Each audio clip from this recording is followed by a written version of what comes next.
Hi, I'm Chris from a Single Step Counselling and Coaching, and this World Mental Health Day, I'd like to introduce you to my Feelings in Motion video series. Learning how to better understand and manage our emotions is a vital key to developing and maintaining health and well-being. Whilst thoughts reside in the frontal lobes of our brain, emotions live in our whole bodies. They play a central role in organizing and regulating our nervous system's response to threat, as well as our experience of joy.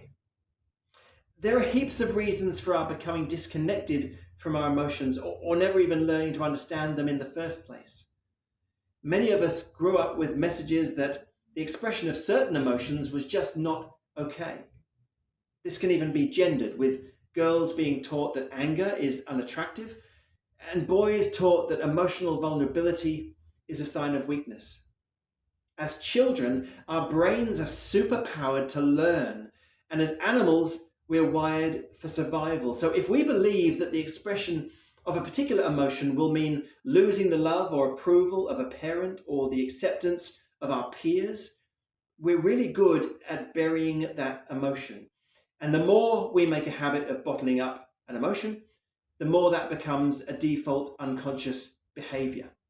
It might serve us well in that specific childhood context, but as we enter into adult relationships, it begins to cause real problems for us. The very origin of the word emotion means to move or to move through, recognizing the important dynamic of allowing our emotions to find their natural course. Feelings in Motion is a series of 4 short videos over the next 4 Mondays. And I'm going to be speaking about 4 key emotional states. I'll explain the purpose of these emotions, how to harness them for your benefit, and how to stop getting hijacked or overwhelmed by them so that they no longer sabotage your mental health and your relationships. In week 1, we'll talk about anger, and we'll consider the messages that we've received about it from our family or our culture, and how we can nurture the appropriate expression of anger when we feel that we've been wronged. Conversely, we'll learn how to recognize maladaptive historical anger and how to release it for good.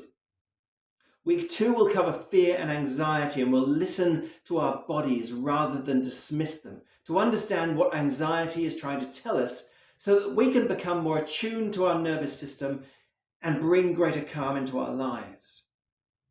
Week 3 is all about depression and hopelessness. When we lose hope of being heard or understood, or we feel afraid or unable to express our feelings or have our needs met, the result can be taking our feelings inward. I'll tell you what you can do about that so that you can return to living a fuller life. In the final week 4, we'll consider sadness and grief, and we'll talk about how to distinguish appropriate adaptive sadness from maladaptive or stuck sadness that needs to be let go to help you move forward. The ideas and learnings in this series are informed by the evidence base of emotion-focused therapy, as well as the most current research and learnings from the fields of neuroscience and the treatment of trauma. They're also shaped by my own clinical experience as a counselor and coach over many years. So, join me for the next 4 Monday mornings and let me be your guide as you make emotion your friend towards building a richer and fuller life. I'm Chris from a Single Step Counselling and Coaching. Please follow my page, share your comments, and feel free to share this video. You can also hit the link below to book a free 30-minute first step conversation with me and find out how I can further support you or your relationship. I'll see you next Monday. Until then, feel good.